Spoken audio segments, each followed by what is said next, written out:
मान्यवर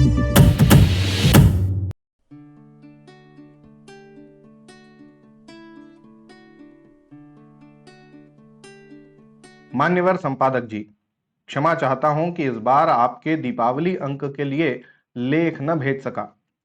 बात यह हुई कि जब पहली बार आपका पत्र आया जिसमें आपने लिखा था कि इस वर्ष आपने अपने कुछ पुराने लिखने वालों को एक ही विषय पर लेख लिखने के लिए राजी किया है और वह विषय है पत्नी अपने पति की दृष्टि में, और तस्वीर भी मांगी थी। तब मुझे सहसा हंसी आ गई थी। संयोग से मेरी पत्नी भी उसी समय मेरी कुर्सी के पीछे खड़ी मेरे पत्रों की निगरानी कर रही थी, क्योंकि मुझे डाक से प्रायः लड़कियों के पत्र आते रहते हैं। इसलिए पत्नी द्वारा पत्रों की देखभाल से मेरे लिए जान बचानी मुश्किल हो जाती है। खैर, वह एक अलग विषय है, उस पर कभी अवकाश मिलने पर बात होगी। इस समय तो मैं आपको यह बता रहा था कि आपका पत्र पढ़कर मुझे सहसा हंसी आ गई। तब मेरी पत्नी ने पूछा, क्यों हंसे? अरे ये एक संपादक महाशय हैं जो पत्नी पर पति की दृष्टि से एक लेख मांगते हैं और तस्वीर भी चाहते हैं। किसकी पत्नी पर, किसके पति की दृष्टि से लेख मांगते हैं? अरे भाई, यदि किसी दूसरे की पत्नी पर लेख मांगा होता। हाँ, तब तो तुम तुरंत लिख देते। जरा ठहरो, मुन्ना रो रहा है। मैं उसको 2 तमाचे लगाकर अब भी आकर तुमसे बात करती हूँ।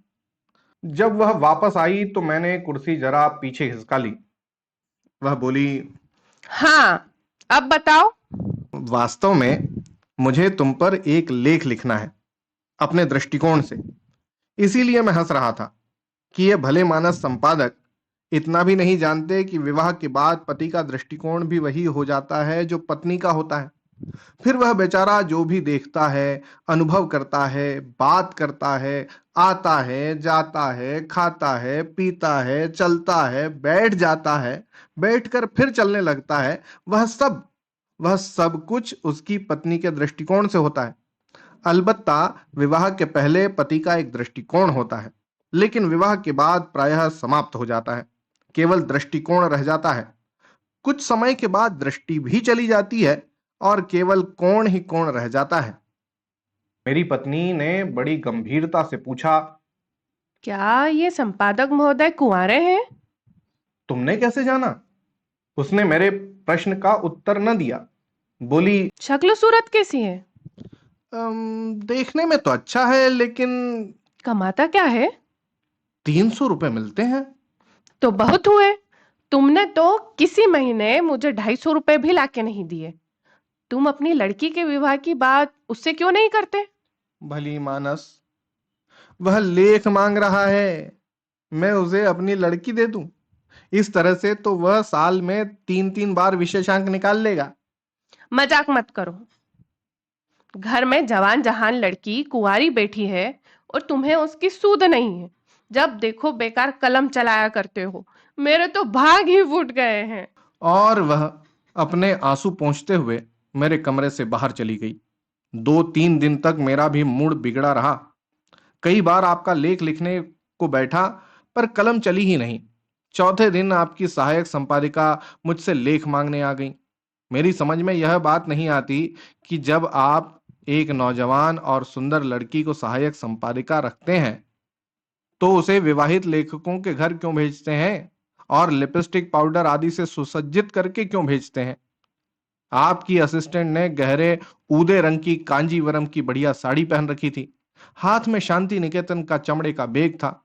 कानों में पुखराज के बूंदे थे। आप उसको वेतन क्या देते हैं? मैंने लेख तो लिखा नहीं था, इसलिए वह काफी समय तक मेरे पास बैठी रही और मैं बहुत देर तक उसका हाथ अपने हाथ में लेकर उसके भाग्य की लकीरें देखता रहा।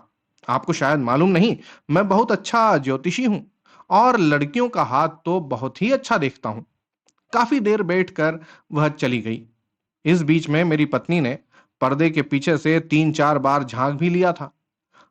जब वह चली गई तो उसने पूछा, यह कौन थी? क्या थी? किस लिए आई थी? लड़की थी, सहायक संपादिका थी, वही लेख मांगने आई थी। तुमने लिख कर दे दिया? लिखा ही नहीं था, क्या देता? हाँ हाँ, तुम लेख मुझ पर क्यों लिखोगे? मैं तुम्हारी कौन होती हूँ? तुम बाहर की जाने कैसी कैसी गई गुजरी स्त्रियों पर लिखते हो, लेकिन घर की स्त्री पर, अपनी पत्नी पर तुमसे क्यों लेख लिखा जाएगा? मैं सब समझती हूँ। आने दो उस चुड़ैल को दोबारा, मैं उसकी चुटिया ना काट के फेंक दूं। वह जोर जोर से रोने लगी। मैंने अपनी कुर्सी से उठकर उसे प्यार किया, बहलाया, पुचकारा, संभाला। बड़ी मुश्किल से उसने अपने आंसू रोके। उन्हें पहुंचते पहुंचते बोली, तुम मुझसे प्यार करते हो ना? संसार में सबसे ज्यादा। मुझ पर लेख लिखोगे ना? अवश्य। अच्छा सा लेख। बहुत बढ़िया लिखूंगा। मेरा एक चित्र भी भिजवा देना। चित्र? क्यों? उन्होंने मांगा है। क्या मैं तुम्हें अच्छी नहीं लगती हूँ? अरे बहुत अच्छी लगती हो डार्लिंग। तो फिर? अच्छा, चित्र भी छप जाएगा। तो चित्र खिंचवाने कब चलोगे? आज ही चलूंगा। लेकिन मेरे पास तो कोई नई साड़ी ही नहीं है। अरे अभी पिछले सप्ताह। वो तो पिछले सप्ताह की है, नई तो नहीं है। हाँ बेशक, नई तो नहीं है। मैं नई साड़ी में चित्र खिंचवाऊंगी। अरे इतना टंटा क्यों करती हो?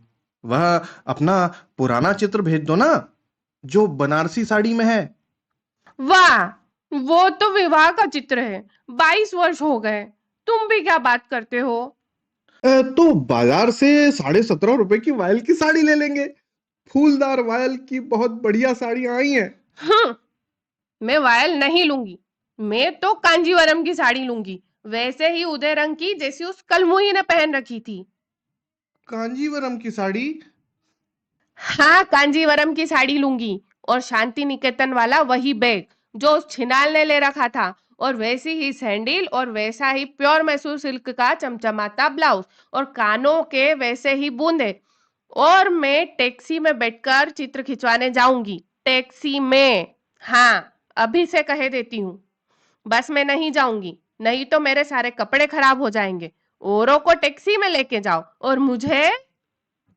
इस घटना के 3-4 दिन के बाद आपकी सहायक संपादिका एक नई पोशाक पहनकर मेरे घर आई, तो मेरी पत्नी ने कह दिया मैं घर पर नहीं हूं। उसके 3-4 दिन बाद जब वह आई तो मैं पूना गया हुआ था। उसके बाद अहमदाबाद गया था, फिर नासिक गया था। उसके बाद वह नहीं आई। उसने सोचा होगा नासिक जाके कौन लौटता है, तीर्थ धाम जो है। लेख तो मैं लिख नहीं सका, पत्नी का चित्र भेज रहा हूं। विज्ञापनों के किसी पृष्ठ पर छाप दीजिएगा। साथ ही बिल भी भेज रहा हूं।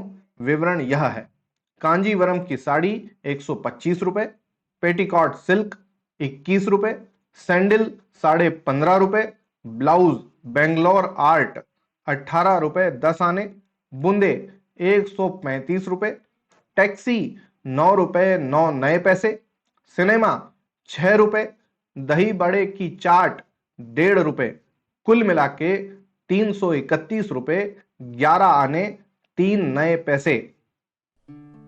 बिल की अदायगी तुरंत होनी चाहिए, क्योंकि मैंने ये रुपए एक पठान से लिए हैं, वरना मेरी मरहम पट्टी का खर्च भी देना पड़ेगा। इसलिए बिल तुरंत भिजवा दीजिए, और भविष्य में लेख मांगते समय लेखक की जेब का ख्याल रखिए। आपका, केवल आपका, कृष्ण चंद्र।